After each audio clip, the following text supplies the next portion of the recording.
शुरू करें? हाँ सर, कर दो sir. Good evening, friends. It's a great pleasure we have CA Pramod Jain ji with us. He is the sitting Central Council member. He is the alumni of the Shri Ram College of Commerce. He is also a member of.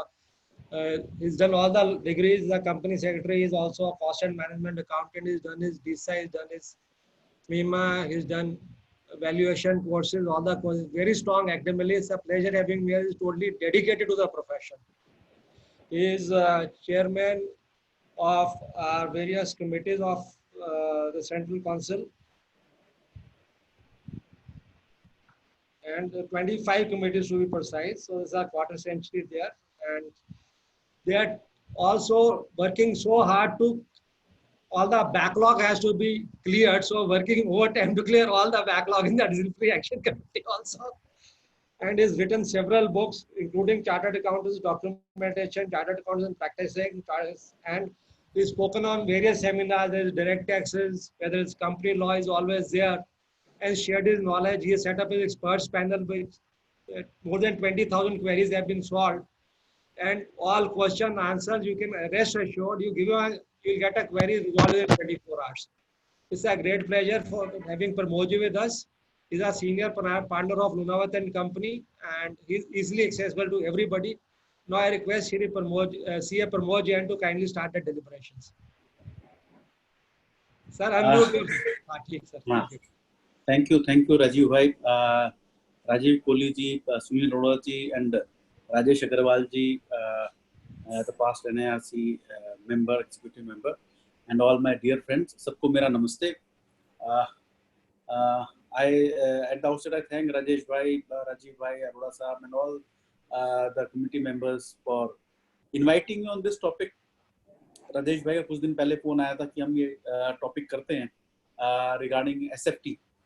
Jagjit जी ने भी join किया है अभी, related to my SFT and form 61. I would say 61 and 61A. So let us discuss about these forms. नमस्कार जी. सभी को नमस्कार sir. नमस्कार. So let us discuss about this form. मेरे को एक बार पीपीटी शेयर करने के लिए अलाउ कीजिएगा सर. आप कर सकते हो बॉस. नहीं, अभी अलाउ नहीं कर रखा है, आप अलाउ करवाओ. आप एक बार निकल गए थे. लो सर. होस्ट. हाँ, हो गया सर, हो गया.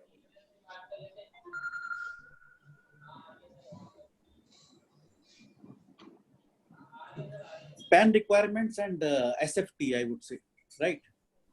अगर हम इसकी बात करें तो there is a change in my form 3CD. Form 3CD में change आया कुछ साल पहले, most probably in 2016, where clause 42 was amended. You know, clause 42 was amended, wherein 42A the question was asked whether the assessee is required to furnish statement in form 61 or 61A or 61B. Yes, no. If yes, then he had to furnish the ITDRN, type of form, due date of furnishing if furnished, and whether form contains all the details which are required to be reported and whether they have been reported or not. If not reported, give the details of those transactions. So, if my client is doing a compliance of form 61 or 61A, or we will not be taking 61B, just a passing reference to that, we'll be focusing more on 61 and 61A. So when you are focusing on this, so whether the assessee has complied or not, I have to report that in form 3CD also. If you remember, we are doing that. If we miss it, kindly do it for this year too, right? So let us first see who is mandatorily required to apply for PAN. PAN किसको लेना है? If we see, it is contained under section 139A that who all are required to obtain PAN. One of the person who is to require to obtain the PAN is whose total income exceeds the maximum amount not chargeable to tax. That person is required to obtain that person is required to obtain PAN, where his total income exceeds the maximum amount not chargeable to tax. We may be saying that for filing the ITR, he can have a Aadhaar. But yes, that is fine that he can have an Aadhaar. But on the Aadhaar, ultimately you'll have to have a PAN, because PAN has not been done away with. Another category who is required to mandatorily obtain PAN is the persons who are carrying on business and profession and whose turnover is exceeding or expected to exceed rupees 5 lakhs. 5 lakh की मेरी turnover exceed होने वाली है, तो मेरे को pan चाहिए. हम कई बार क्या करते हैं, ये देखते हैं कि भाई 2014, 15, 13, 14 के अंदर उसका कैश जमा हुआ 4480 में दिखा देते हैं 7 लाख 8 लाख का उसकी टर्नओवर थी 4480 में. जब हम ये दिखाते हैं तो 5 लाख एक्सीड करती है, तो पैन लेना तब भी मैंडेटरी था, पर पैन उसने लिया नहीं. सो one has to take care that the non-compliance, the penalty of this is again not too much, but yes, the penalty is there of 10,000 bucks. Fine. Another category of person to apply PAN. I'm saying why they are required, who is required to mandatorily apply for PAN. These are the categories. And when we'll be going to see the filing of Form 61 and 61A, then it goes from Section 139A itself. Any person who is required to furnish the return under Section 139(4)A, वो सारी हमारी NGOs, political parties, वो सब जो mandatory requirement है, वो 4 categories को उनको भी PAN लेना mandatory है. Now this was added recently. That any, ये आप सोच रहे हो कि 1, 2, 3 की बात 5 है, 4 actually FBT का है, तो वो FBT का applicable नहीं है, तो I'm not discussing that. Any resident other than an individual which enters into a financial transaction for an amount exceeding rupees, aggregating to rupees 2,50,000 rupees or more. Now this is so because that individual would be covered out here in my category 1. He would be covered in my category 1, right? He would be covered in my category 1. So when he would be covered in my category 1, then there is no issue. Other than individuals, suppose there is a charitable trust, I would say a mandir or any other person like this, and or an RWA,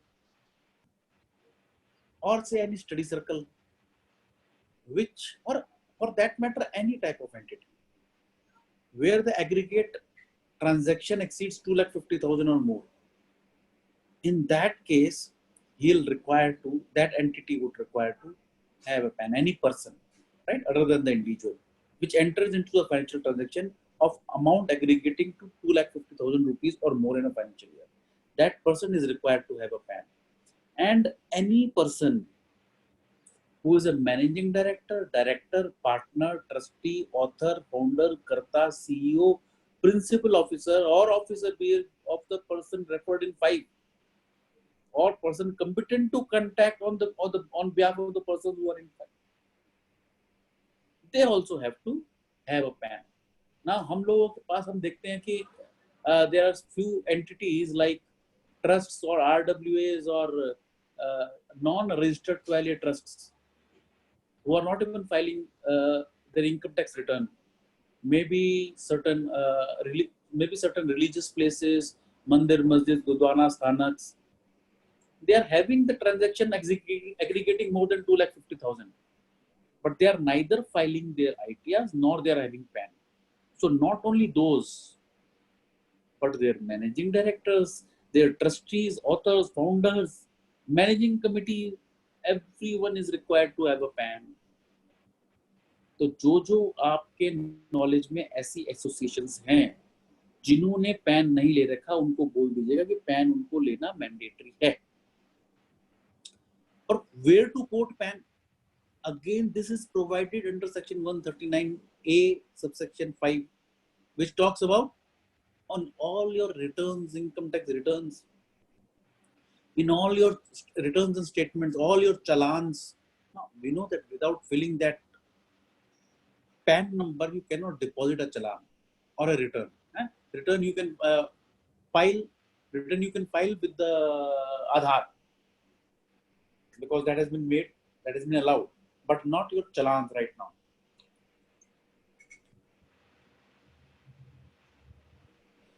Any correspondence with the income tax authorities? Do we do it? I've been taking certain sessions related to presentation before the assessing authorities. And I've seen certain letters in the files of the AOs where no PAN of the assessee is mentioned, but quoting thereof is mandatory. Quoting thereof is mandatory. So any corresponding with the income tax authorities, we have to quote PAN. So I have to be very careful out here. Or wherever it is prescribed. Now, wherever it is prescribed, from here comes the rules. From here comes the rules, and then comes Form 60 and 61A. 61. 60 and 61 comes from this. From this clause, 139A 5C. It comes from this clause. Apart from this, have we ever looked into this provision that we have to intimate to the assessing officer any change in the address or name or nature of his business on the basis of which PAN was allotted to him? I've hardly seen any person doing it. We suo moto do it through the PAN change, PAN data change form. And I could not find that form to be officially notified in the rules. Though there it is there in the section. If someone comes across with that rule, kindly share with me. The form is there, the section is there, but the rule I could not find. So practically that form is not under the law, because it is any form which is to be notified has to be under law. And we have been telling the income tax authorities since when I came to this council from the income tax, from the direct tax committee of ICI, that to prescribe these rules so that we really don't know how to surrender a PAN. There is no rules out there. We have requested to the CBDT. I met personally also and requested that, but till date it has not come. So let us see. But yes, the act is there which tells that if there is a change in interest, and we know that in various cases, in case of notices issued under section 148 or 143(3), the question which comes is address गलत था, मेरे ITR का address कुछ था, उन्होंने pan data से address ले लिया. इस पे बहुत सारे केस लॉ, बहुत सारे डिस्कशंस होते हैं. कुछ केस लॉ तो सिर्फ इसी केस के ऊपर हम जीत जाते हैं. But yes, section is there. I have to be careful. And then also we have to quote PAN to the person who is deducting, collecting taxes, TDS, TCS, और उन persons को जब वो certificate issue करना है तो उसमें भी mention करना है. ये provision है बहुत सालों से. ये तब से चला आ रहा है जब से manual था. और सबको पता है manual में देना जरूरी था. और अगर हम याद करें जब manual था तो बहुत सारे उस वक्त TDS सर्टिफिकेट्स होते थे जिसमें पैन मेंशन नहीं होता था. अब तो सारा हम डाउनलोड ही इनकम टैक्स की ट्रेसिस की साइट से करते हैं, तो वो प्रीफिल्ड पैन आता है, राइट. बट ये तब तक का लॉ है, उसी टाइम का लॉ है. So yes, it is there in my provisions just for the information of everyone, because from where it is coming, I should know a bit about that. Now, talking about the quoting of PAN, what are the relevant sections? It is my section 139A, subsection 5C, which we said that where I have to quote the PAN, wherever it is prescribed. Then comes my 285BA, which talks about my SFT, the Statement of Specified Financial Transaction, जो आज हमारा session भी है. और तीसरा मेरे penalties, which is section 271 FA, FAA and 272B. Relevant rules कौन से हैं मेरे? 114B जो बात करता है कि कौन कौन सी transactions prescribe की गई हैं, around 18 transactions in which PAN is required to be quoted. And then when this PAN is to be quoted, section 114C says कि verify करने की जिम्मेवारी किसकी है उस PAN की? Actually उसी की होती है जो कि ये PAN लेता है. मान लीजिए you are taking that PAN, you are a banker, and in the form for application of opening of any bank account, you are obtaining PAN, so you have to verify the PAN, right? So किसकी जिम्मेवारी है? Whomsoever is taking that PAN. Then 114D, which talks about if there is no PAN, then he has to furnish Form 60. If PAN is there, no issues. If PAN is not there, furnish Form 60. And when Form 60 is collected, section rule 114E says furnish. 114D itself says you have to furnish Form 61. 114E prescribes the transactions where I have to furnish Form 61A, that is statement of financial transactions. पहले जो हुआ करता था annual information report AIR, ये अब कुछ सालों से this is now SFT, statement of financial transaction. और 114F से H तक it is all reportable account, statement of reportable account, जिसके अंदर की मेरा फॉर्म 61B जाता है. अब मैं इसकी फॉर्म्स की बात करूं तो yes, form 60, when there is no PAN, then those persons have to make a declaration. Then those persons have to make a declaration in Form 60. And if the person is obtaining Form 60, then he has to furnish Form 61, where the details of Form 60 is to be filed. And 61A, when we talk about, it is my statement for the specified financial transactions, SFT, जिसकी due date अभी 30th June है, right? And 61B, 61B के अंदर reportable account की statement जाती है. Now let us talk about understand for quoting of PAN. अगर आपके पास पैन कोटिंग की रिक्वायरमेंट है, आपने उससे डॉक्यूमेंट के अंदर पैन लेना कि मैंडेटरी है as per rule 114B, read with C and D. So if your PAN is available, कुछ नहीं करना, वेरीफाई करो, अपने पास रख लो. बट अगर पैन नहीं है तो आपने फॉर्म 60 लेना है, और वो फॉर्म 60 को आपने रिपोर्ट करना है half yearly in Form 61. Which are the transactions for which Rule 114B says, read with Section 139A 5C, जहां पर आपको पैन लेना है.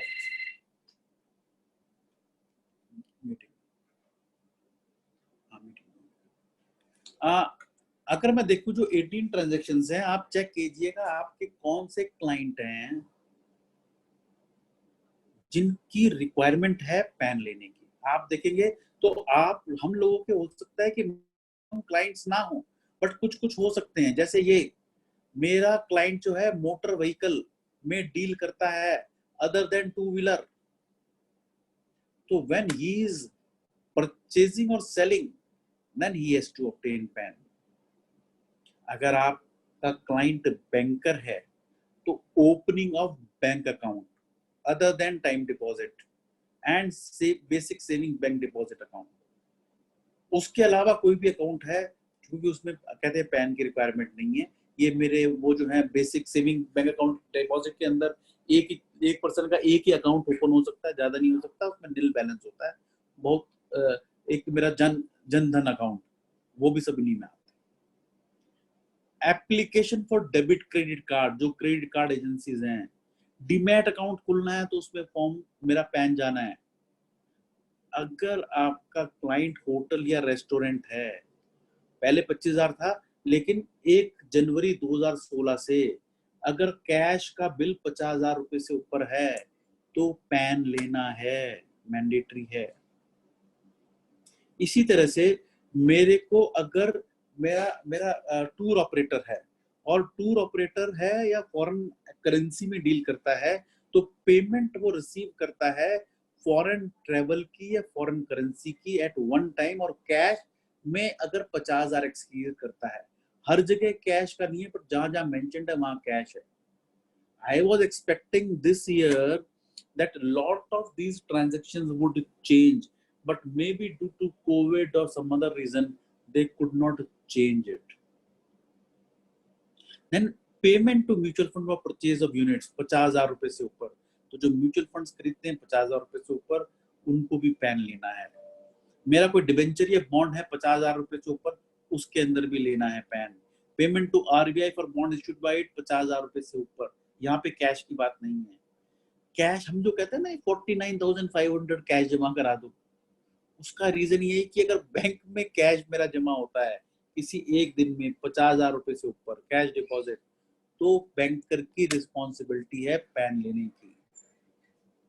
अगर आप बैंक ड्राफ्ट पे ऑर्डर या बैंकर से बनाते हैं ड्यूरिंग वन डे कैश में 50,000 रुपए से ऊपर, तो भी पैन की रिक्वायरमेंट है, कैश जमा कराने की भी और मेरा पे ऑर्डर बनाने की भी, right.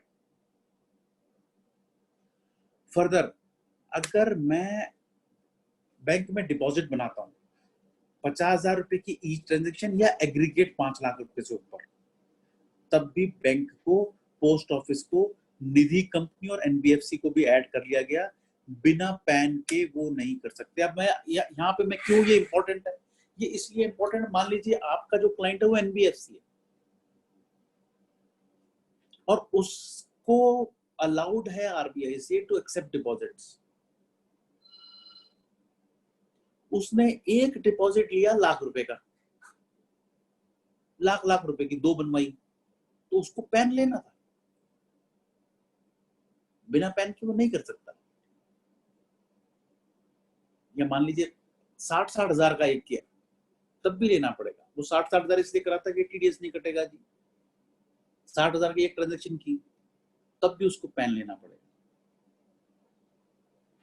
And this payment for one और मोर प्रीपेड पेमेंट इंस्ट्रूमेंट्स, ये मेरा पेटीएम वगैरह, ये जितने भी है ना, magnetic stripe card, smart card, cash, draft, PO, banker cheque, कोई भी हो 50,000 रुपए से ऊपर, तभी आपने देखा होगा जब 50,000 रुपए से ऊपर होता है तो वो आपका केवाईसी पूरा करवाते हैं, राइट। तो वो आप इस वजह से करवाना पड़ता है। लाइफ इंश्योरेंस प्रीमियम अगर 50,000 रुपए से ऊपर है तो पैन चाहिए, उनको पैन लेना है।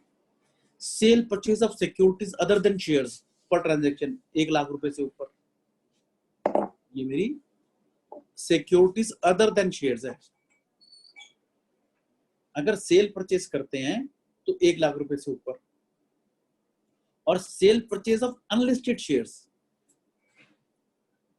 मान लीजिए कि आपकी कंपनी के अंदर शेयर्स हैं और वो किसी ने बेचे, तो कंपनी जब उसको रजिस्टर करेगी और वो लाख रुपए से ऊपर के हैं वैल्यू ऑफ द ट्रांजैक्शन, तो वहां पर पैन नंबर लेना मैंडेटरी है। Again this is purchase sale, right. Sale purchase of immovable property, यहां पे रजिस्ट्रार को लेना है।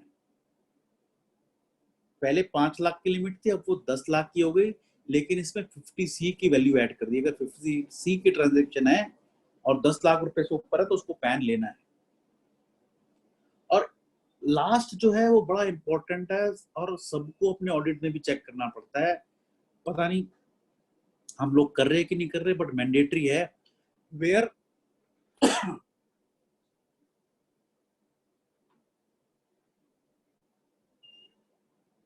पहले 5 लाख की बुलियन और ज्वेलरी डीलर की ली थी।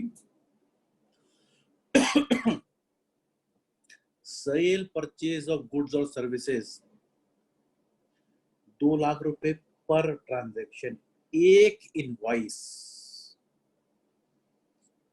इनवॉइस अगर 2 लाख रुपए से ऊपर है, कैश है या नहीं है, कैश है या नहीं है, हमको उस केस के अंदर पैन लेना है। यानी मेरा जो इनवॉइस रेज होता है अगर वो 2 लाख रुपए से ऊपर है तो सेलर का तो पैन उस पर मेंशन करना ही है, यानी अपना बायर का भी पैन मैंडेटरी है। नहीं करते हैं तो फॉर्म 60 लेना है, चाहे वो B2B की ट्रांजैक्शन है चाहे वो B2C की ट्रांजैक्शन है, दोनों केस में पैन लेना है। यहाँ पर इफेक्टिव 1 जनवरी 2016 से है। कंसर्न पर्सन जो है जो कि ले रहा है उसको पैन वेरीफाई करना है and mention the pan in all documents.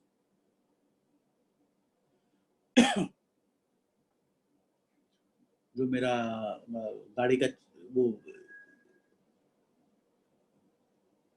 जिसको डिलीवरी चलान हो गए उसके अंदर भी मेंशन करना जहां जहां पे भी। If no PAN take form 60, if minor तो पैन ऑफ फादर और मदर और गार्जियन जो भी है उसका पैन चलेगा।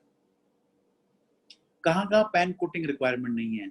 Central government, state government, consular offices, non residents के लिए सारे के सारे not required except for application for debit and credit card, payments to a hotel or restaurant against a bill, payment for foreign travel or foreign currency, payment to RBI for acquiring bonds, purchase of DDPO banker check, payment for prepaid instruments and sale purchase of goods services exceeding rupees 2 lakh।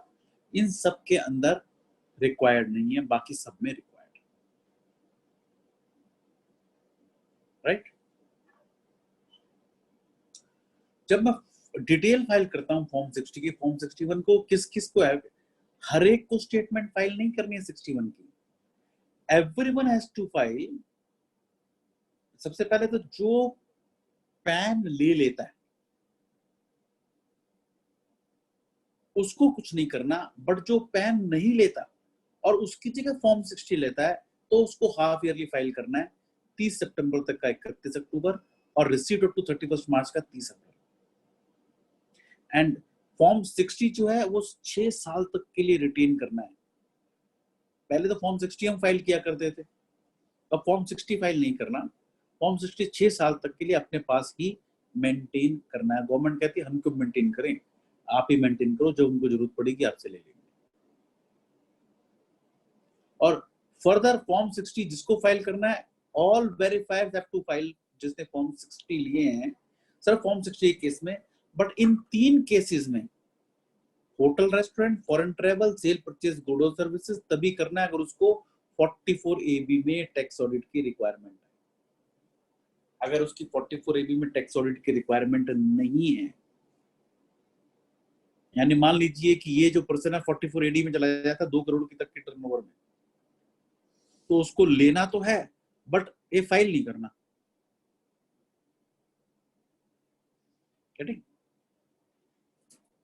यहां तक का कोई किसी का issue फिर हम SFT पे जाते हैं। फॉर्म 61 पे कहीं का किसी का कोई इशू, ओपन आगे चलते हैं।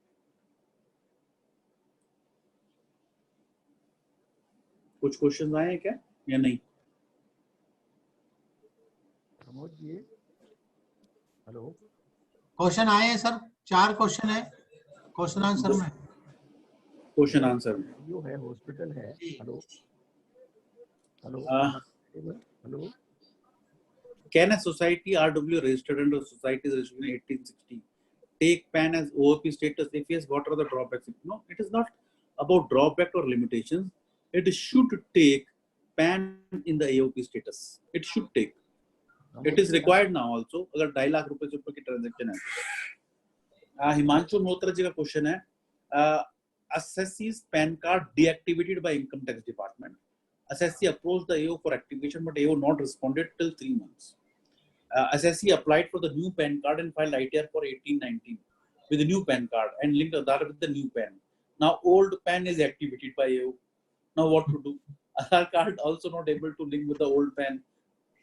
Now you have to surrender that old PAN. The problem is, Himanshu ji, there is no procedure to surrender the old PAN. So what is to be done?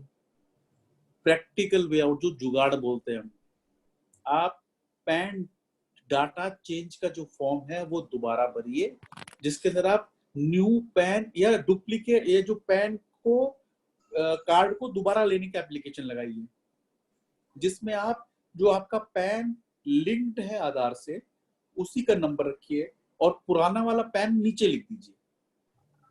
Pramod ji ये 1 सेकंड, आप वो पुराना वाला pan को एक कॉपी में साथ में लगा के, या आपके पास नहीं है तो एक लेटर लिख के सबमिट कर दीजिए, दोनों काम कर दीजिए। हाँ महेश जी, आपका कुछ कहना है? गुड आफ्टरनून प्रमोद जी, मेरा एक प्रैक्टिकल प्रॉब्लम है। मेरा एक थोड़ा ऊंचा सर, आपकी आवाज कम आ रही है।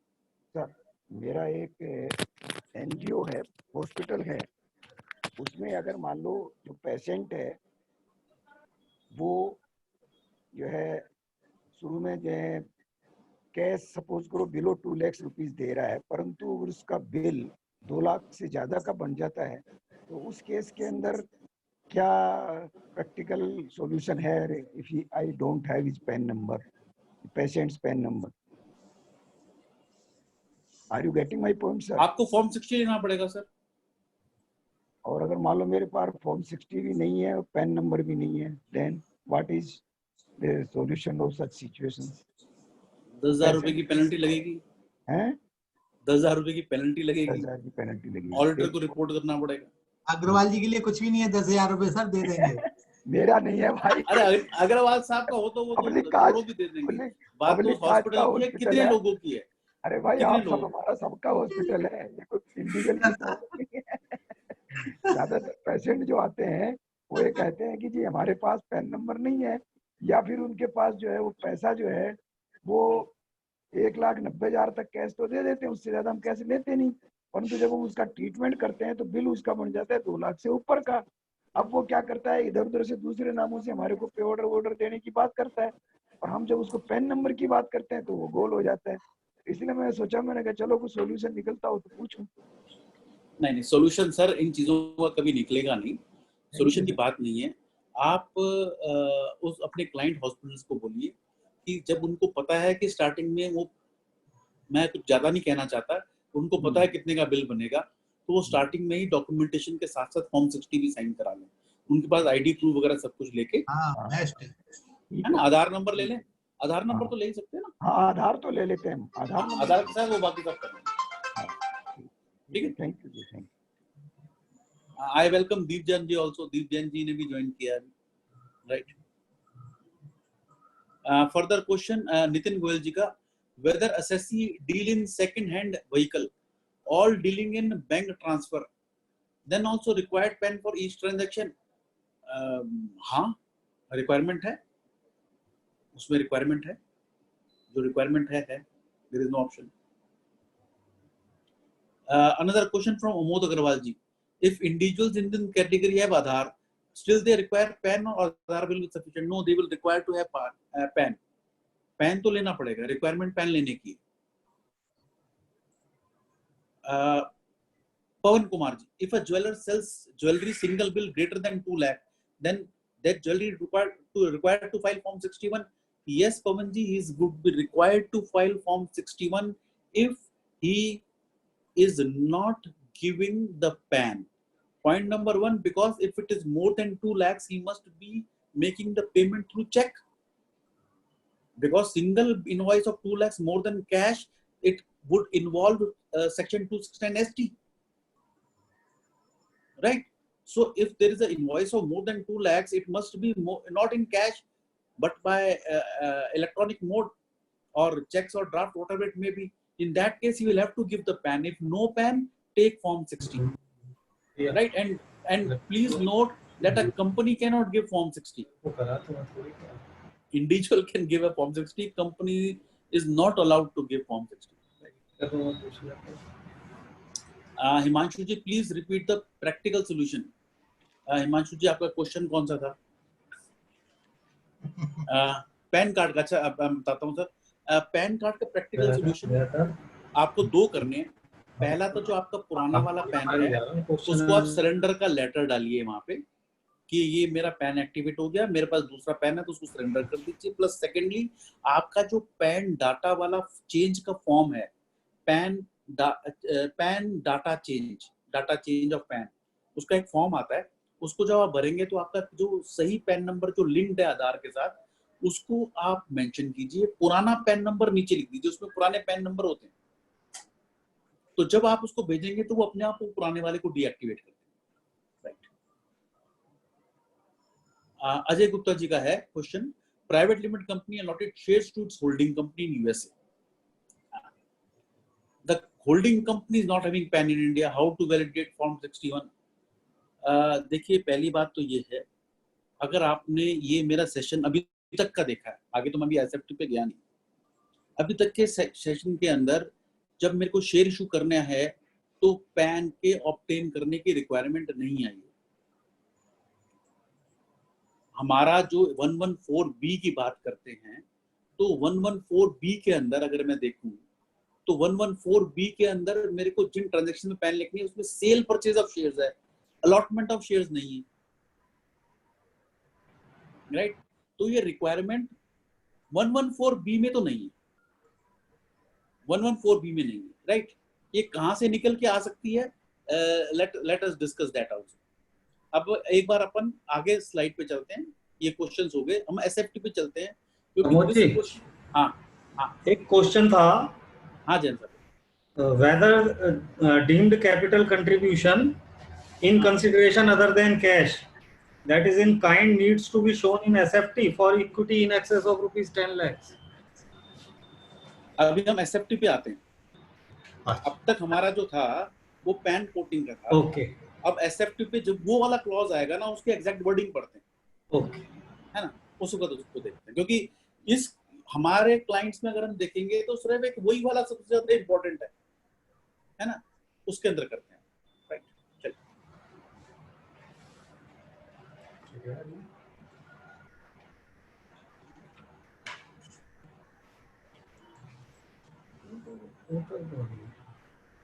Now come my SFT.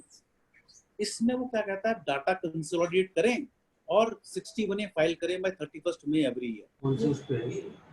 Right, अब एसएफटी मेरे को फाइल ये फॉर्म 61A फाइल करना है, पर कौन कौन सी रिक्वायरमेंट है मैं ये बात करता हूँ, मेंबर नहीं होना तुम इसके।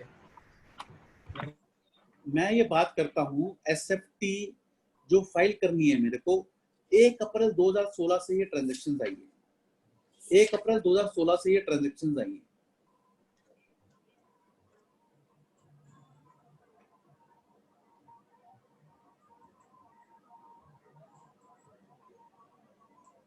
पहले को मैंने 3 में डिवाइड किया और ये सारे के सारे एसएफटी जिनको फाइल करना है 61A वो करना है बैंक्स को। और आपको बता दूं कि अभी मेरा 26AS भी चेंज हो गया, जिसके अंदर अब ये डाटा जो बैंक्स फाइल करेंगे 61A का ये हमारे 26AS में आ जाएगा, जो अब तक नहीं आता था। ये 285BB सेक्शन जो मेरा फाइनेंस एक्ट 2020 में आया है उसकी वजह से इसमें चेंज आ जाएगा। अगर मैंने कैश पे किया है for purchase of bank draft orders aggregating more than 10 lakhs in a financial, या फिर मैंने कैश पेमेंट किया है for prepaid instrument to are by aggregate 5 lakh रुपए, 10 लाख रुपए से ऊपर, पहले 5 लाख था, वो भी सिर्फ बॉन्ड्स के लिए था और सारे मोड था, अब सिर्फ कैश के लिए। कैश डिपॉजिट विड्रॉल 50 लाख रुपए से ऊपर इन वन और मोर current account, cash deposit separate है, कैश विड्रॉल सेपरेट है। ऐसा नहीं है कि मेरी 30 लाख की डिपॉजिट है और 25 लाख की विड्रॉल्स है तो एग्रीगेट करूंगा, एग्रीगेट नहीं करना, अलग अलग देखना है। विड्रॉल की टोटल 50 लाख से ऊपर या डिपॉजिट की 50 लाख रुपए और ये करंट अकाउंट होगा। देन सेकंड जो सीरियल नंबर है वो कहता है, जो हमको बहुत सालों से पता है और जिसकी वजह से हमारे 148 के बहुत सारे क्वेश्चन आते हैं कि कैश डिपॉजिट किया 1 साल के अंदर 10 लाख रुपए से ऊपर other than current account and time deposits, ये हमको पता है। पहले बैंक था, पोस्ट ऑफिस में ऐड कर दिया, इसकी वजह से हमारे बहुत सारे केसेस आते हैं। नाउ देन वन और मोर टाइम डिपॉजिट्स 10 लाख रुपए से ऊपर बैंक्स, पीओ, निधि, एनबीएफसी ये लोग करें तो राइट। मेरा बैंक इशूइंग क्रेडिट कार्ड्स, अगर मेरे को 1 लाख रुपए से ऊपर की जो पेमेंट करता हूं वो कैश में, या 10 लाख एग्रीगेट में साल का सारे मोड मिला के, कैश में 1 लाख, पहले सिर्फ 2 लाख रुपए का था, 2 लाख रुपए से ऊपर, अब उन्होंने कर दिया कैश में अगर 1 लाख रुपए से ऊपर और ये 10 लाख रुपए में।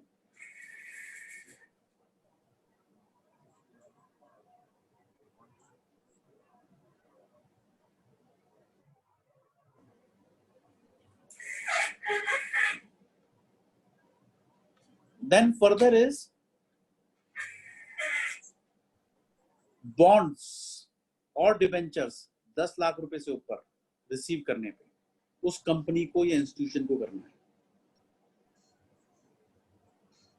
ये वाला जो क्वेश्चन है यहीं पर सब फंसते हैं।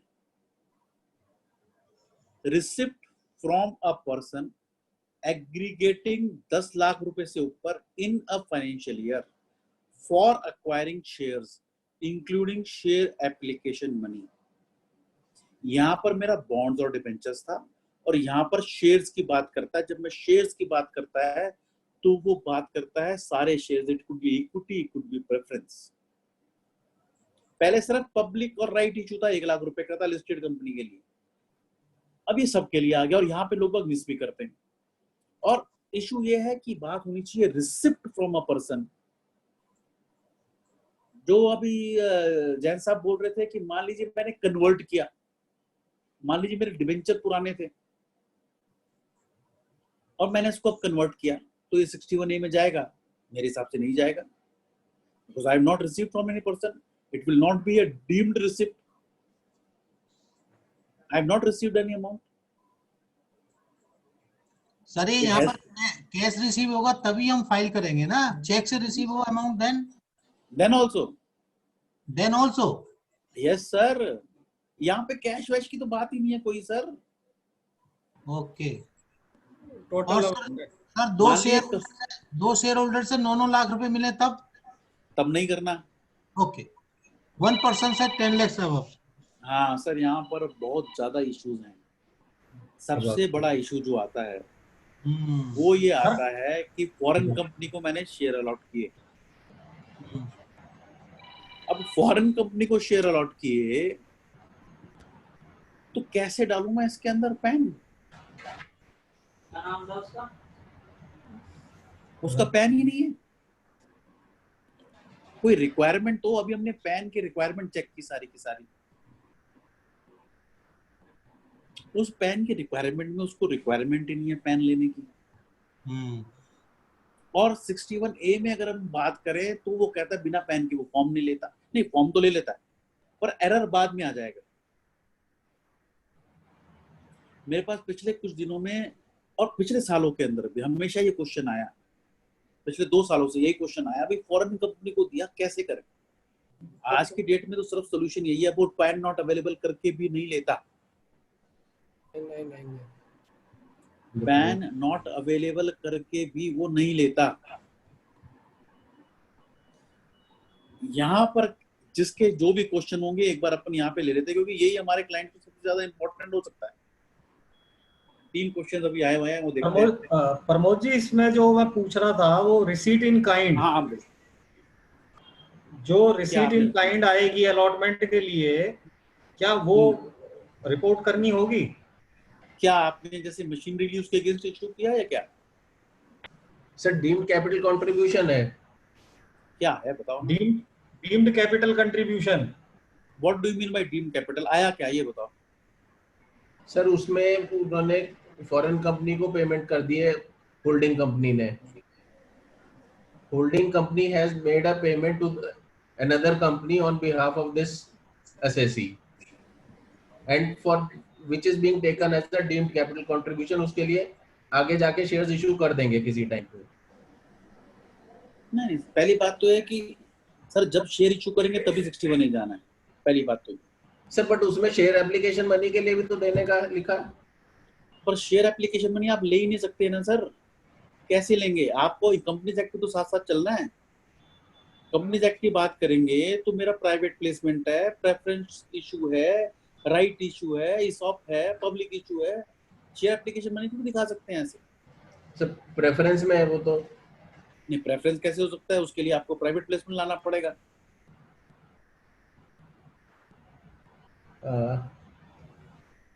कंपनी टैक्स भी तो साथ साथ लेंगे ना। कहानी हो गई है। अब तो कहानी खत्म होगी कि मैं ऐसे दिखा दूं share application money.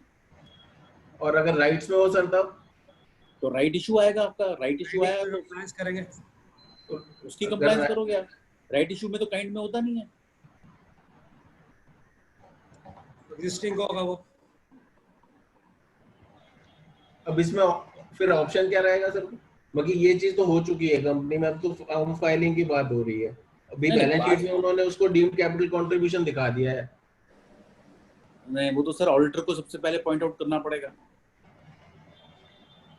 Okay sir. And he has not received any amount as a share application money, तो No, 61A तो नहीं जाएगा।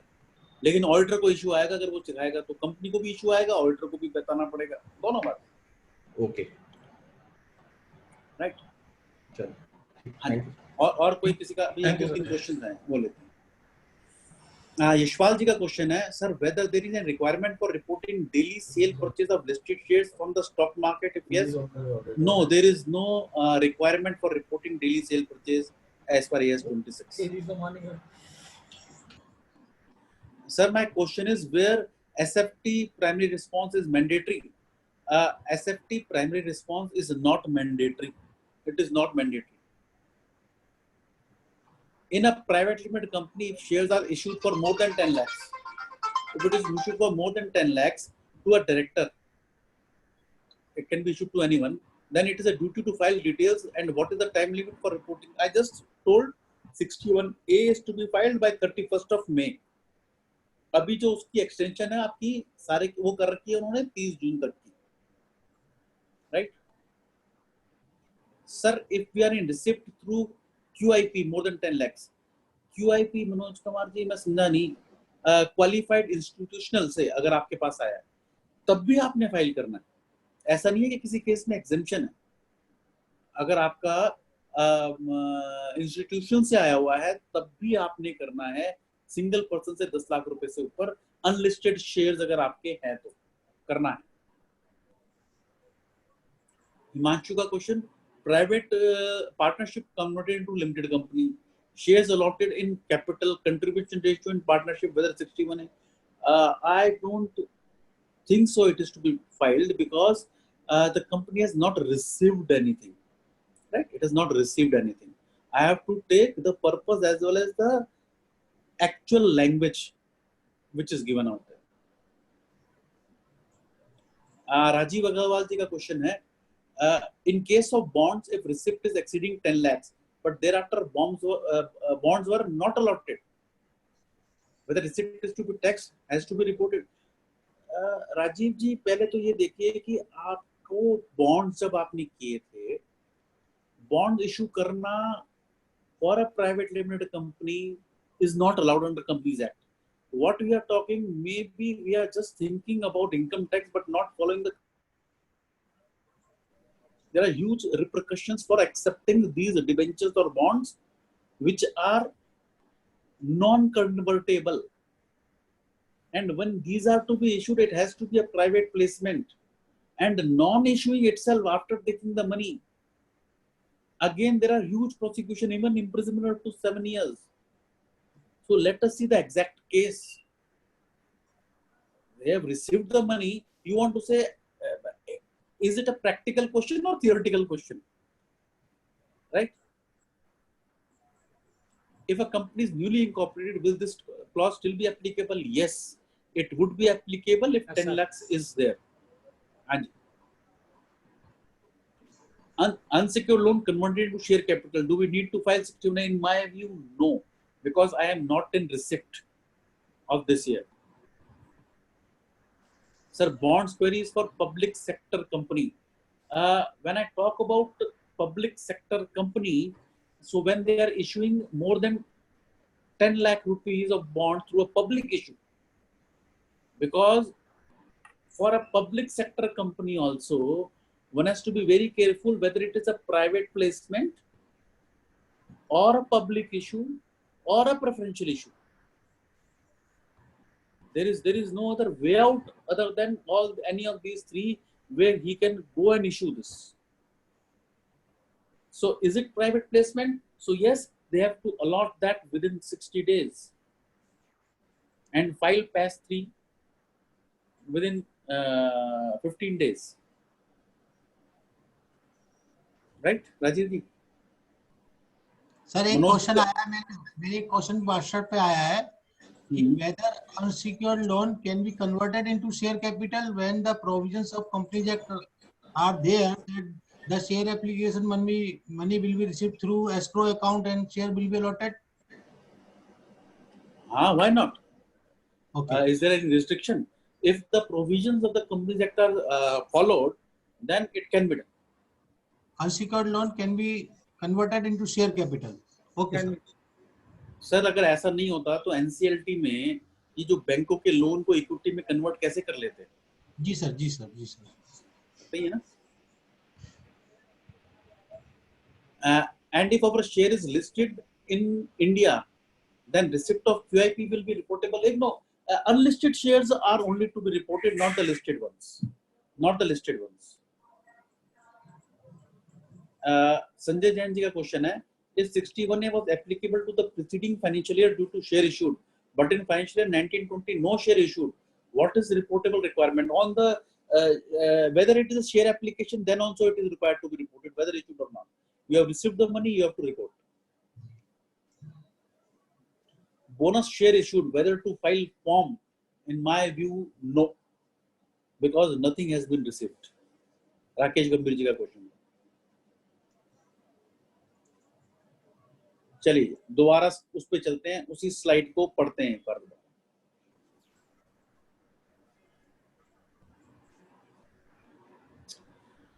हम ये क्लॉज देखें तो ये क्लॉज क्लियरली यही कहता है, receipt from a person aggregating rupees 10 lakhs in a financial year for acquiring shares, including share application money issued by the company.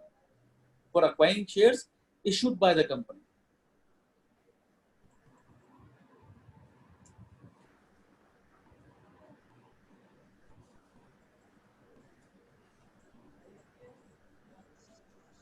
Right? अगर हम बात करें यहाँ पे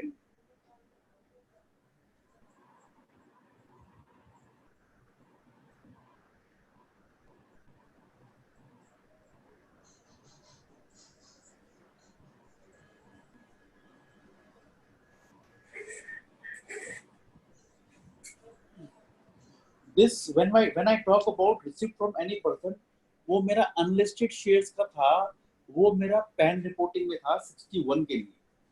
यहाँ पर मेरा सभी कंपनीज के लिए एप्लीकेबल है, 10 लाख रुपए से ऊपर जिसका लेते हैं, तो even for a listed entity it is applicable.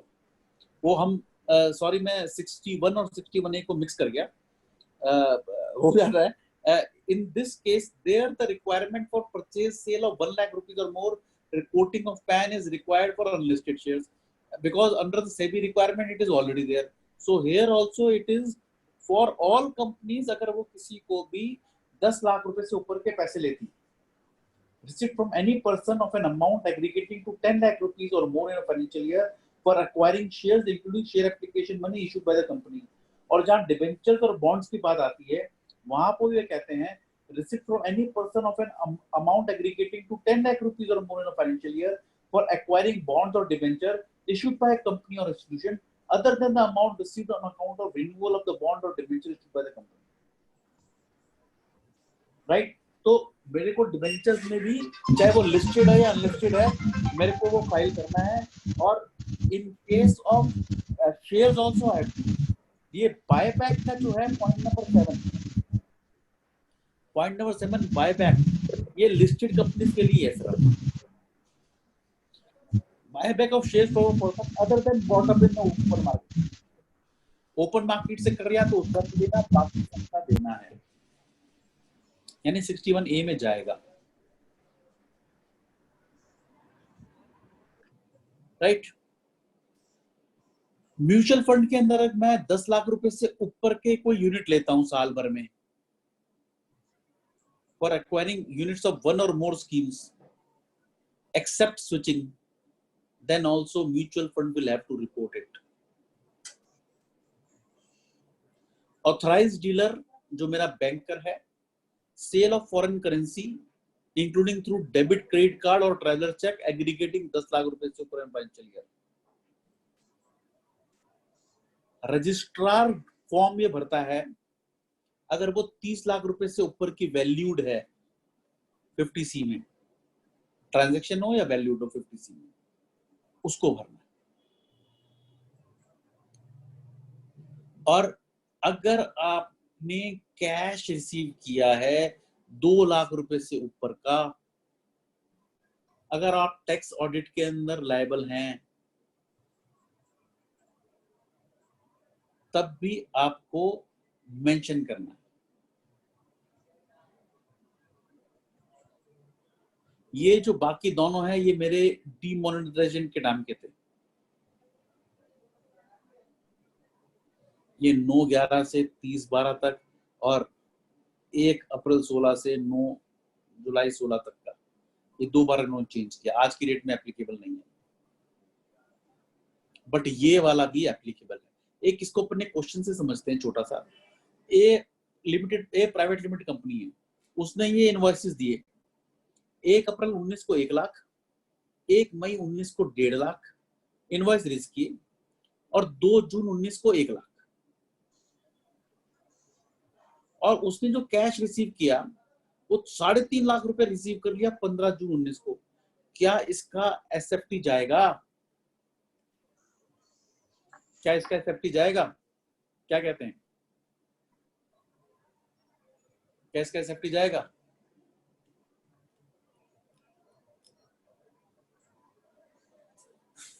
No.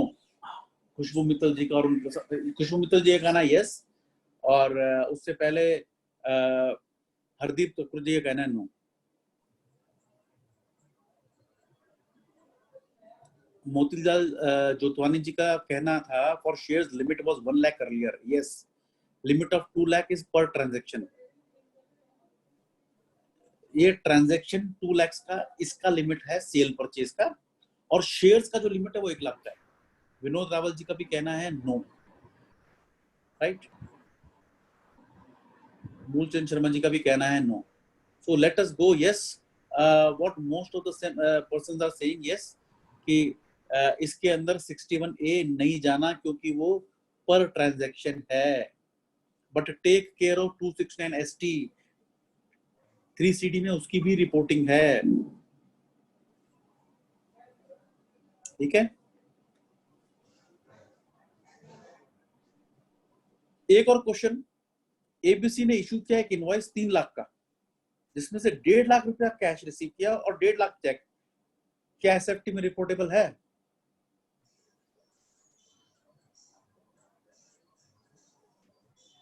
इसका भी आंसर होगा नो, क्योंकि 2 लाख रुपए से ऊपर का कैश आना चाहिए against a single invoice, right. Penalties क्या है? अगर मैं 61A फाइल नहीं करता हूं तो 500 रुपए पर डे, और अगर नोटिस आता है और नोटिस आने के बाद मैं उसको 30 दिन के अंदर फाइल नहीं करता तो 1000 रुपए पर डे। अब ये सबका क्वेश्चन ये रहता है कि क्या मेरे को ये नील का भरना है? मेरे हिसाब से बिल्कुल नहीं भरना, नॉट रिक्वायर्ड। अब होता क्या है कि सिस्टम क्या करता है, आपने पिछले साल भरा तो इस साल नोटिस दे देता है। अगर वो नोटिस आ गया तो प्लीज फाइल कर दे, चाहे नील का करे, वरना नील की रिक्वायरमेंट नहीं है, राइट। और अगर मैं इनएक्यूरेट पर्टिकुलर्स में रिपोर्टेबल वाले ट्रांजैक्शन में भरता हूँ, रिपोर्टेबल जो हमने 61B की बात की थी उसमें 50,000 रुपए की पेनल्टी है, और जो मेरे पैन पोर्टिंग की, पैन नहीं लेने की, उसकी पेनल्टी है 10,000 रुपीज पर ट्रांजैक्शन, पर transaction, right. Information to assessee जो अब को मिलेगी, जो मैं कह रहा था आपको, रूल 114I आ गया जो कि 1 जून 2020 से एप्लीकेबल हो गया। जो नया सेक्शन आया था 285BB, उसके हिसाब से मेरे AS 26 के अंदर क्या क्या मिलेगा। मेरे को पहले सिर्फ TDS TCS की डिटेल मिलती थी, फिर मेरे को जो असेसिंग ऑफिसर स्कूटी केस आता था तो उनके पास पूरी डिटेल आया करती थी, वो कहते इसको रिकंसाइल करके दो। Now it will contain all the details related to my TDS, TCS, my specified financial transactions जो हमने आज डिस्कस की, जो भी भरेगा, पेमेंट ऑफ टैक्सेस जो मैंने कर रखी हैं, डिमांड क्या है मेरे, रिफंड क्या है मेरे कौन सी पेंडिंग प्रोसीडिंग है, कौन सी मेरी कंप्लीटेड प्रोसीडिंग्स हैं, वो सब की सब इसमें आ जाएंगी. So it is good that any ITR we file, we should look into this AS26 before filing the return. There could be certain data which is not related to me. There could be certain data which is not related to me. In those cases, I should neither take that income nor the TDS credit, TCS credit.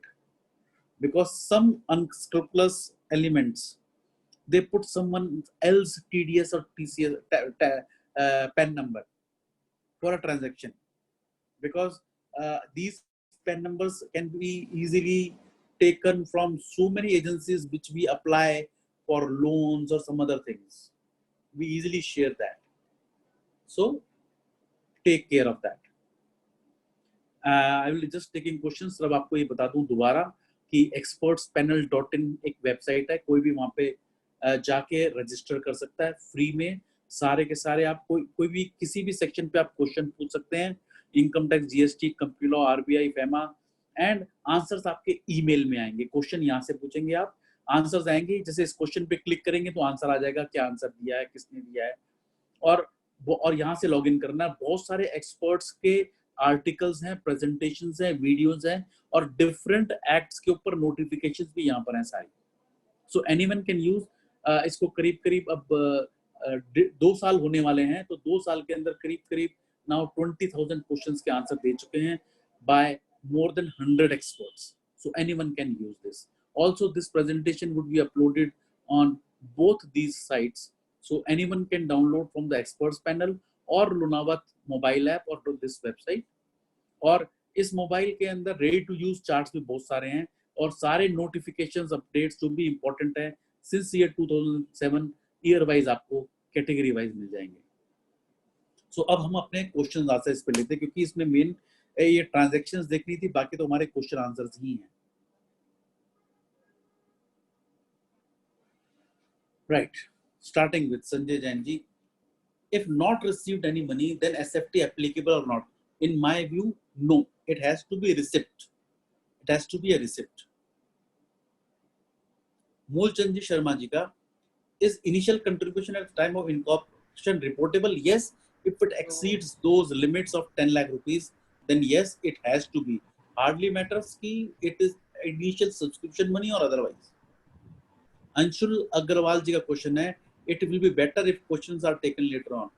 Sir वो मैंने questions एक appropriate time पे ही लिए थे जब पहले मेरा खत्म हुआ था 61, और अब मैं 61A के साथ साथ ले रहा हूँ. राजेश हरत जी का कहना है, sir I think unsecured loan cannot be converted into share capital, otherwise it will be contravention of repayment of loan, as the loan can be repaid only through account pay check. Sir, what you are saying is a non-compliance of section 269T. You know, there could be, I would not say a non-compliance. Yes, it would be a non-compliance and the penalty is there for that. Now, if the transaction is proved to be genuine, there is a reasonable cause. It is not that the transaction cannot be done under income tax. The transaction is done under the Companies Act. And if the Companies Act allow it, and if it is legal and we have substantial evidence and the reasoning, a reasonable cause is there, in that case, income tax will not levy that penalty. You take a case, very simple case. Let us take a very simple case. There is a loan of father in a partnership firm and the father dies. So the amount would be given to either his wife or son or daughter. So it is not that mere such transactions would invite penalty. We have to report, I fully agree, we have to report in Form 3CD, but and give the reasoning out there. However, whenever a penalty show cause is issued, you give the reasoning with the documentation, no penalty would be levied. I assure you, In all the genuine cases, no penalties are ever levied. The only they want to avoid, they want to restrict the non-genuine transactions. Yashpal Singh ji का question है, what is the penalty for not reporting for 16, 17 and 17, 18 for issue of shows more than 10 lakhs in case company files? Now it is again same 500 rupees per day. Earlier it was 100 rupees per day, but I suppose last year it was increased to 500 rupees per day. Always better is to file and give a reason whenever a show cause is issued.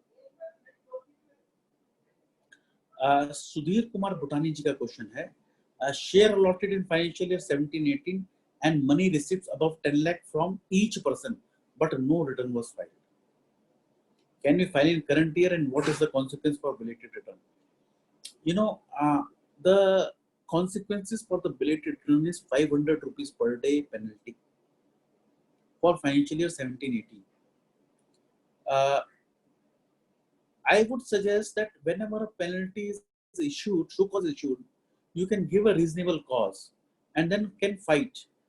But if a notice is issued and then you don't file, then it is 1,000 rupees per day. So if it comes to their notice and then we don't file, so you have to take a call that after the notice is issued and then you file, then within 30 days, then there is no issue again. It will not be 1,000 rupees per day. The old would be 500 rupees per day. So you have to take your call accordingly. What would you suggest if the shares are issued to a foreign company not having PAN? What I would suggest, file your form 61A of the foreign company without mentioning the PAN. When error notice would be there you can mention that there is no requirement under the Income Tax Act for them to obtain PAN, hence PAN cannot be given. Their online facility of filing form 61A, they have yet not amended. There would be no repercussion on your end. Non-filing could have an impact, but not having a PAN, there would be not an issue. Whether payment against single invoice in 1 year is to be reported. Payment against single invoice in more than 1 year is also to be reported. Please understand, if the invoice is of more than 2 lakhs and cash is received in more than 1 year, even then it would be required. Let me for that purpose read the clause again for the benefit of all. Receipt of cash payment exceeding 2 lakh rupees for sale by any person of goods or services of any nature. Right? So if I talk about, then it has to be exceeding 2 lakh rupees and it has to be, in this case they have to mention, they have mentioned that it is not to be aggregated. So all invoices are not to be aggregated, single invoices to be taken care. Manoj Kumar ji ka, please brief again about receipt of 10 lakhs and issue of listed shares through ESOS as well as QIP. Is it reportable in form 61A? My view, yes, they have not been excluded. I am again reading this serial number 6. Kindly let us read together. I am reading it aloud. Received from any person of an amount aggregating to 10 lakh rupees or more in a financial year for acquiring shares, including share application money issued by the company. So where is the exclusion? There is no specific exclusion to my knowledge.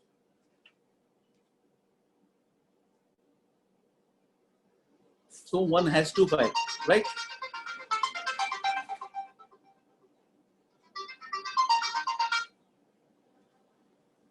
Kedar Gokhale ji ka question hai, if a person finds some transaction in the AS26 which are not related to him, then should we advise him to file a letter with judicial officer and have acknowledgement is filed? Yes, that would be a good practice, Kedar ji. I fully agree. It should be filed and have an acknowledgement. It would be helpful in the later stages, though ultimately there would be no impact, but doing this upfront would be very good. Very good.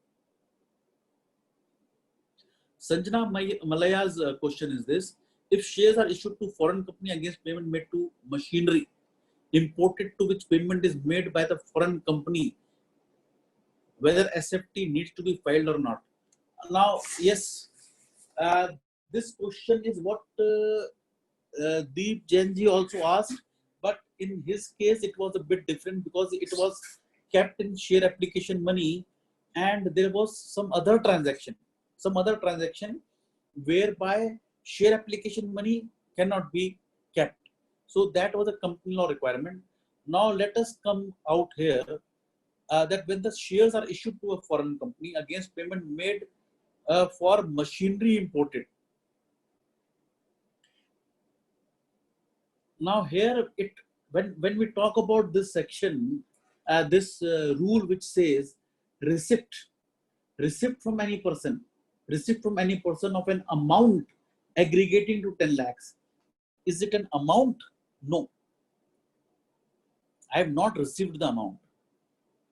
So that in kind it will not be reported out. There has to be an amount which is receipt. जो दीप जी का question था उसके अंदर भी in kind वाला था, उसमें कुछ और था, लेकिन इन काइंड वाला इसमें नहीं आएगा. If a rural agricultural land has stamp value more than 30 lakhs, but the actual sale consideration is less than 30 lakhs, yes, it is reportable. As I said, now the 50C value has been included. Sharma ji, it has been included in Rule 114E. So if the transaction is less than 30 lakhs, but the 50C value is more than 30 lakhs or more, it would be reported. Hardeep Thakur ji ka question hai, if I had filed nil SFT return for the last years, whether I shall continue filing nil SFT return for subsequent year or can stop filing nil SFT. I have continuously receiving reminder mail for insight.gov.in to file the return with due date. If you are filing your returns, income tax returns, you are getting the notices. You are getting the, not notices, the reminders to file. So they are just reminding you. It is a system generated. It is a system generated reminder to you. Your option, my view, clearly nil SFT is not required. For that matter, nil TDS returns are not required. Because when does the obligation arise? We have got so many other compliances to do. We have got so many audit procedures to do. So let us do what is mandatory. And whatever is optional, if the client is giving you the fee, you may file it. It is not mandatory. The rest is your call. There is no space in XML for Form TCD in case of unsecured loan converted in capital. If reported in physical report, it can never go in department. Please understand that this is an issue of tax audit, which I have discussed it several of our presentations for the tax audit. There is a place for the auditor to give his comments, which is his tax audit report 3CA or 3CB. There he can mention it. It is allowed. If an assessee receives cash exceeding 2 lakhs from a debtor having opening balance only, whether the same is to be reported, the amount is received on various dates. It is not the receipt of amount in various dates. It is that related to a single invoice of 2 lakhs above? If it is of a single invoice of 2 lakh rupees or more, in that case, SFT is required. When I'm talking about Form 61, in 61, if the invoice was for more than rupees 2 lakhs, then even PAN was to be taken. That was a PAN quoting requirement. In that case, that invoice, the payment could have been either by cash, check, NEFT, draft, whatever it may be. But at the time of raising of the invoice, you should have had the PAN of the buyer also. So in this case, if my invoice is more than 2 lakhs and I'm receiving cash of more than 2 lakhs in parts, then also my SFT is required, Form 61. does the rural agricultural land come under section 50C? If it is an exempt, let us understand, if it is my agricultural land as per income tax which is rural, then it is not a capital asset. So when it is not a capital asset, its income is totally outside the purview of the income tax. Lokesh ji ka question hai again, is filing SFT preliminary response mandatory for cases where are no transactions reportable or where there is nil SFT? In my view, both the cases, it is not mandatory, it is optional. It is optional.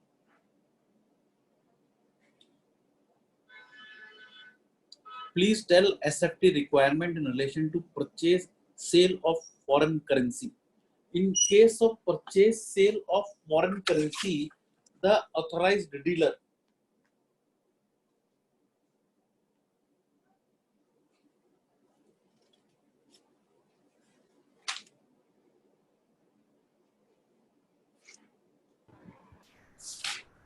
I suppose in this case, the authorized dealer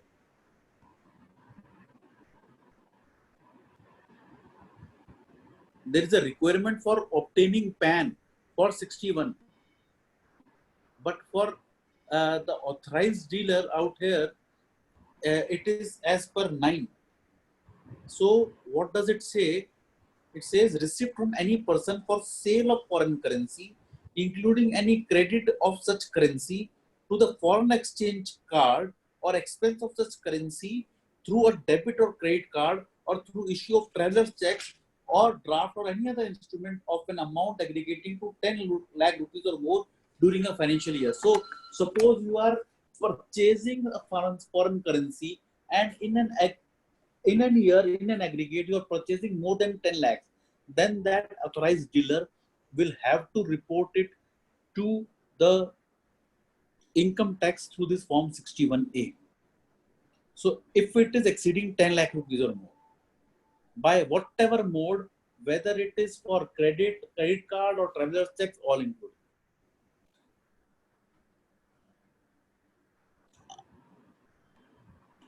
₹10 lakh is per person, Anshul ji. Yes, it is per person. Moolchand ji ka another question hai. So my question is the rural agricultural land not a capital asset? Then it would not be reportable in form 61A by the registrar. If I see the registrar, in the registrar case, it talks about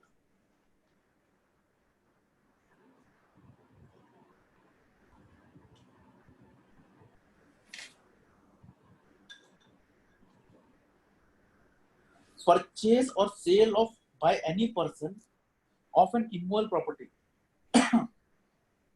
sorry Sharma ji, registrar को क्या करना होगा? Registrar को देखना है immovable property की बात करनी है उसमें, वो चाहे मेरी कैपिटल एसेट है या नहीं है, टैक्सेबल है या नहीं है, वो तो रिपोर्ट करेगा।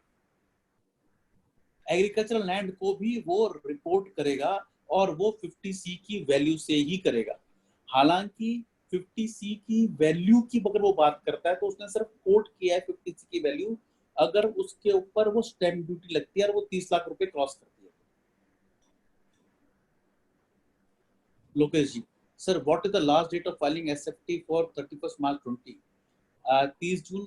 अभी इसकी डेट इन्होंने एक्सटेंड नहीं की है, ये इन्होंने जो एक्सटेंड किया है वो सिर्फ आईटीआर की है, बाकी सभी की अभी 30 जून है। अभी ऑर्डिनेंस में I was just trying to go through, थोड़ा टाइम कम मिला, बट उसके अंदर भी मेरे को सारी रिटर्न स्टेटमेंट को एक्सटेंड नहीं किया उन्होंने, सिर्फ टीडीएस की रिटर्न को एक्सटेंड किया है, जहां पर मेरे को 1 महीने का टाइम और दे दिया गया। टीडीएस और टीसीएस की 31 जुलाई, 61A को एक्सटेंड नहीं किया, उसकी डेट थी मेरी 31 मई, लेकिन वो ओवरऑल के अंदर 30 जून तक एक्सटेंड हो गई, ओवरऑल में 30 जून तक एक्सटेंड हो गई। आशीष जी का क्वेश्चन है, if a private limited company file SFT with code 003 by mistake, can he change for the current year in the current year 013? Yes, No, it is not mandate. He can, every year's SFT would be separate. Now, suppose there is any error which is found by the CBDT, so they will give you an opportunity to rectify the same. So you can rectify, but whenever you file afresh for another year, we should file the correct codes. आशीष बंसल जी का question है, if a private limited company filed SFT with, अच्छा ये तो हमने question ले लिया. If a private company filed SFT, तो यही क्वेश्चन 3 बार रिपीट हो गया. हाँ जी, और कोई क्वेश्चन किसी का? मैंने चैट बॉक्स में नहीं देखा, क्वेश्चन आंसर्स में सारा हो गया. सचिन सिंगल जी का भी इसमें क्वेश्चन आया है, whether preliminary response need to be filed. Again I am repeating, it is not mandatory.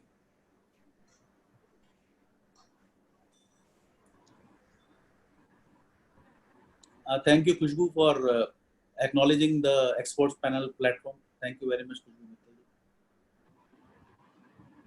Vinod Rawal जी ने भी. किसी का सर और? Is there any question? कोई हो तो भाई पूछ सकते हैं. प्रवीण सरीन और साहिल चावला जी. मोतीलाल जी का एक क्वेश्चन है शायद, is there any maximum amount limit 61 है? नो, मैक्सिमम नहीं है, वो 500 रुपए पर डे चलता रहेगा, मैक्सिमम अमाउंट कोई नहीं. प्रवीण सरीन जी पूछना चाह रहे हैं, सरीन साहब पूछिएगा आप क्वेश्चन. साहिल चावला जी भी पूछना चाह रहे हैं. एक संजय जैन जी का क्वेश्चन है, पिछले साल 61 ने फाइल किया था शेयर्स का, इस साल फाइल करना है, not required. Sanjay Jain ji, not required.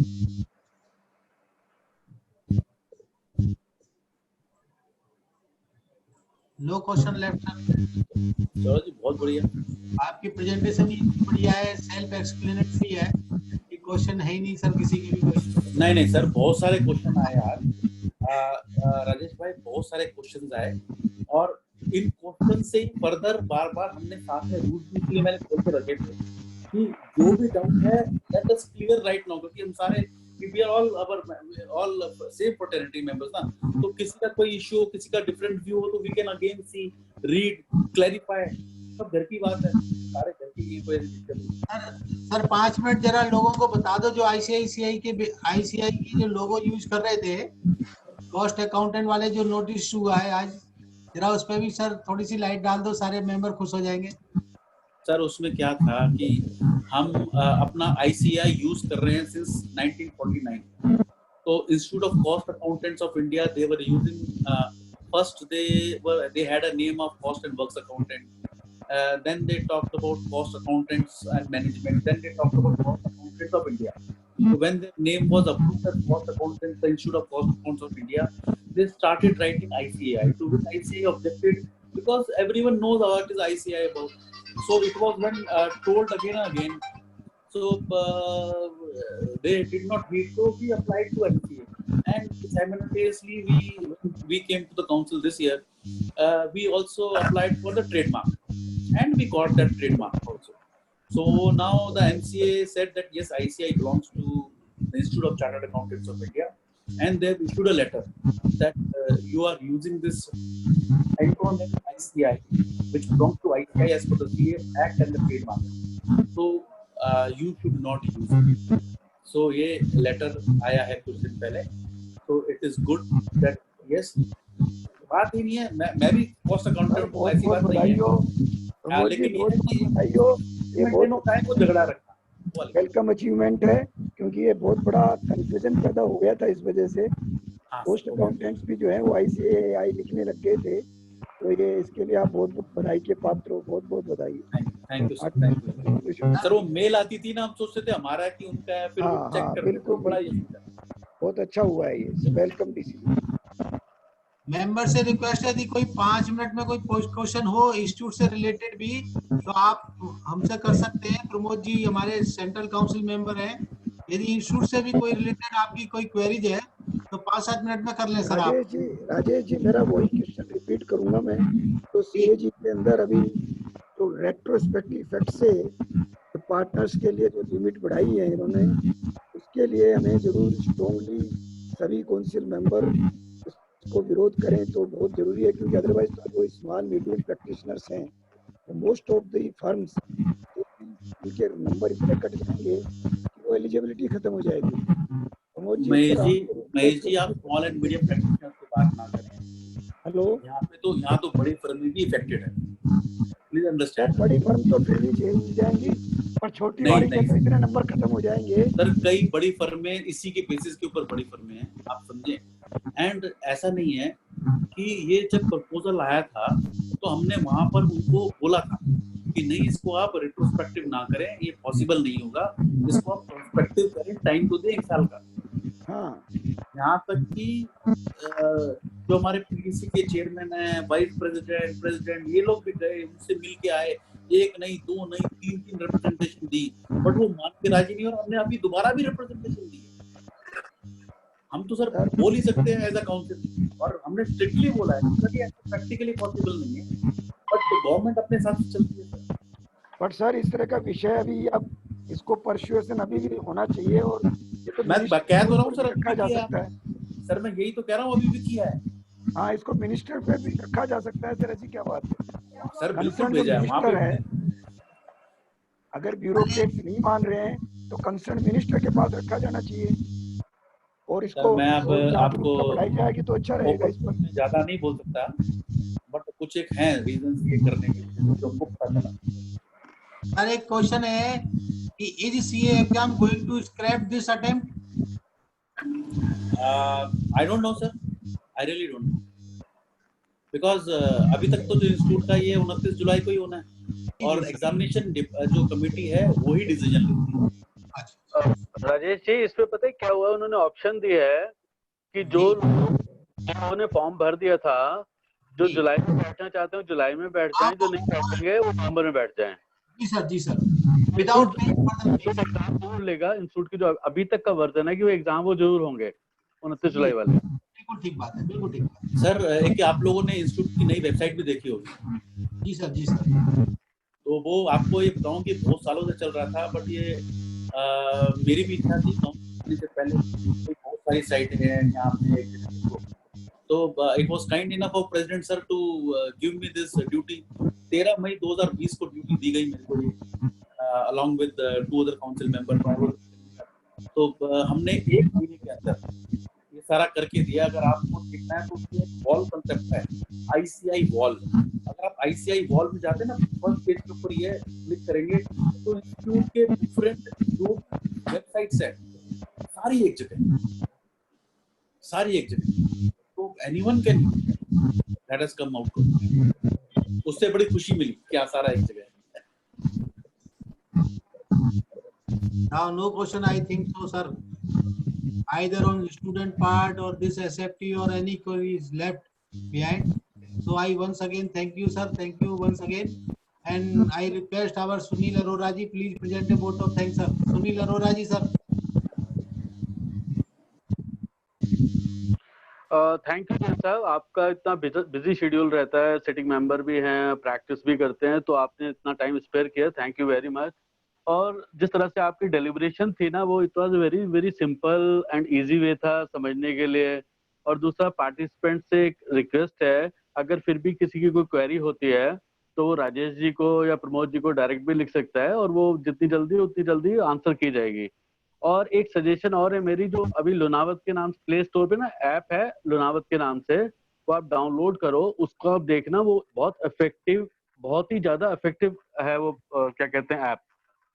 और Rajesh ji thank you very much, आपने मौका दिया मुझे, और थैंक यू। और आज अग्रवाल साहब को सामने बहुत दिनों बाद देखा है, थैंक यू वेरी मच। और बहुत बहुत धन्यवाद सुनील भाई। अग्रवाल साहब आजकल बहुत सेवा कर रहे हैं किशन हॉस्पिटल में sir. Everybody is doing it best. Jain साहब, मैं आपके बारे में एक बार जरूर बोलूंगा कि लोग ना सबके लिए बोलते हैं वो सिंसियर है, पंक्चुअल है, लेकिन मैं आपके लिए ना एक वर्ड यूज करता हूँ हमेशा, good human being. No doubt, no doubt. सारी की सारी क्वालिटीज आ जाती है उसमें, मैं एक एक करके बोलूंगा 20, 25, 30 हो जाती हैं, तो इतना डिफाइन करने की जरूरत है। आप are a very good human being sir, I respect आपके सामने। Very very much humble personality, very humble. सारे वर्ड्स Very आ गए। humble person. मैं 30-35 वर्ड बोलूंगा, उसकी जगह गुड ह्यूमन बीइंग ना बहुत No doubt. Rajesh ji 1 minute मुझे भी दे दीजिएगा। हाँ सर बोलिए, रावल साहब बोलिए, रावल साहब बोलिए सर। प्रमोद जैन साहब, मैं आपका एक्सपर्ट पैनल बड़े टाइम से फॉलो करता हूं। मुझे जब भी सचमुच में किसी क्वेश्चन को जब बिल्कुल समझ नहीं आ रहा होता तो वहीं से ढूंढता हूं कहीं ना कहीं। आपने इतना बढ़िया एफएक्यू बना दिया है वो, और हम मैच्योर चार्टर्ड अकाउंटेंट्स के भी काम आता है, यंगस्टर्स को तो सटली बहुत फायदेमंद होगा। और ऑनेस्टली स्पीकिंग, और जैसा सुनील जी ने कहा कि you are a great human being, ये सबसे इंपॉर्टेंट बात है। हम इंसान ही नहीं बन सकते, बाकी सब कुछ हम बन जाते हैं। सबसे मुश्किल काम है आज की डेट में इंसान बनना। बहुत बहुत बधाई आपको, बहुत बढ़िया आपने बताया। Thank you very much, such A thank you सबको तहे दिल से बहुत बहुत धन्यवाद, बहुत बहुत। एक और न्यूज दे दूं सर, कल हमारा टैक्स ऑडिट पे है शाम को 6 बजे। उसकी कोई रजिस्ट्रेशन नहीं है, लिंक मैंने सबको भेज दिया है, आप सभी ज्वाइन करें और राकेश गुप्ता जी उसमें स्पीकर हैं। With this thank you each and everyone sir. Thank you very much, sir. Thank you. आप मेहनत करते हो, थैंक यू वेरी मच। जी sir, thank you. Thank you Kohli साहब। Thank you. Thank you Rajesh ji, बहुत बढ़िया आप प्रोग्राम कर रहे हो। बहुत नॉलेज शेयरिंग जो है ना, ये सबसे बड़ा राहुल काम है। साहब, थैंक राहुल यू वेरी साहब, मच। बहुत दिनों बाद आपको देखने को मिला है। महेश जी कैसे हैं आप? बहुत बढ़िया। सीधे फैमिली के हमारे ग्रेट ग्रैंडफादर भी है आज तो। बहुत अच्छा लग रहा है आज तो आपसे देख करके। क्या बात है। और कैसे हैं महेश जी, सब बढ़िया? All well? Thank you sir. बच्चे बहुत कैसे अच्छा हैं? लगा। सर रावल साहब भी हमारे एमएसएमई पे बड़े अच्छे स्पीकर हैं। कभी रावल साहब हमें भी सर, ग्रेट हम पर्सनैलिटी सबको रहे। जरूर सुनेंगे रावल साहब को। Is a wonderful speaker on MSME sir. Thank you very much. Thank you sir once again. Thank you Sunil Arora ji, Kohli साहब। Thank you sir, thank you.